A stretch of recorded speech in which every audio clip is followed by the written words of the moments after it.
Hi, everyone. Bobby Laporte here, your host of the Executive Aid Station podcast series called Leadership Curveballs, Blind Spots, and Black Holes. In this episode, we'll feature an expanded version of one of our weekly coronavirus curveball tips on how to motivate your team. Recently, I conducted a brief survey of a 30-person leadership team at one of my clients. I asked them to identify their number one challenge working with remote teams during the ongoing pandemic. The overwhelming response was, how do I continue to keep my team motivated and productive without micromanaging them? I'm guessing that probably sounds familiar to many of you. Look, the challenge of motivating and engaging employees has been a significant, ongoing one for all leaders, long before the pandemic began. Motivating people is a leadership challenge now more than ever, when people are feeling anxious, uncertain, and often feeling stuck in this extended period of working from home. So let's start with a definition. What is motivation anyway? The classic definition of motivation is a reason to act a certain way. So first, it's important to consider that you cannot motivate people. Let me repeat that. You as a leader cannot motivate people. They have to motivate themselves. Now, that might sound counterintuitive. After all, haven't we always been told how important it is to motivate our teams? But the reality is that your job as a leader is to learn what motivates and engages your team members versus what is demotivating to them. Everyone has different motivators and stressors. If there's anything we've learned about the people who work for us during this pandemic, it's that everyone is different. Some people are motivated by extrinsic things like time off or additional compensation. Others more by things like autonomy or a new challenge. It's your charge to get to know your team members well enough to understand their individual needs.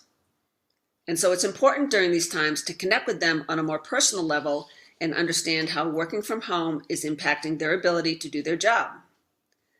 Then, armed with that knowledge and understanding, you can create an environment based on their needs and preferences so that they can do their best work.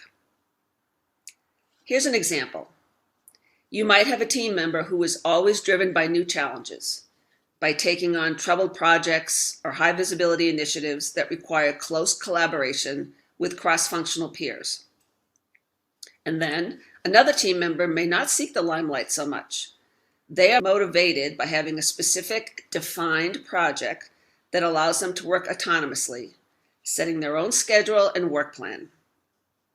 Now, these two people have very different needs and preferences in terms of what motivates them day to day. Your challenge is to understand these sources of motivation, and then together with your team members, define the environment, support structure, and recognition that will keep their motivation motor running. There are many ways to get to know your team members' motivations better. If you're not sure what motivates the individuals on your team, simply ask them. So here's a suggestion. The next time you're having a one-on-one conversation with someone on your team, offer to share something like this. You can say, during the last few months, I've had a chance to reflect and think about what's really important to keep me going. And what I've learned is, then fill in the blank and tell them that. And then ask them, so what's important to you? This is a simple, conversational way to find out what motivates your team members, but it also demonstrates empathy and vulnerability that is so important for leaders to show right now when we're all learning to navigate through uncertainty. Another way to help understand what motivates people is to help them define and connect to their talents, their strengths, their special gifts.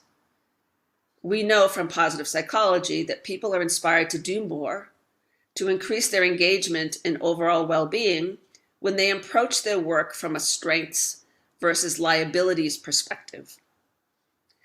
This is the practice of what we call strength spotting.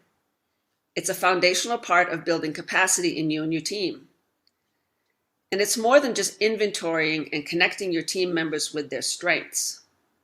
It goes beyond this basic step to help them leverage what is good and useful, to think about how their strengths can be used in a broader way to expand what they are capable of, moving beyond what they've done in the past to what they can do now, deploying these strengths in new ways. So let me say that again. What we're looking for here is how their strengths can be used in a broader way to expand what they're capable of, to show what they can do now, deploying these strengths in new ways. And again, often it's as easy as asking them a simple question. What is an example of something you do well? A skill that you have that you would like to use more? That simple question can uncover strengths your team member has that are not fully being put to use to advance your team's goals, as well as to help build satisfaction for your team members' work. Together with understanding what motivates them, you're connecting your team member with their strengths, helping them expand on what they already do well, and that helps them become more confident and self-sufficient in the future. The final advice I have for helping keep your team members engaged and motivated during these times of unrelenting uncertainty is to provide certainty wherever you can. So don't assume that your team members always know what you need them to do.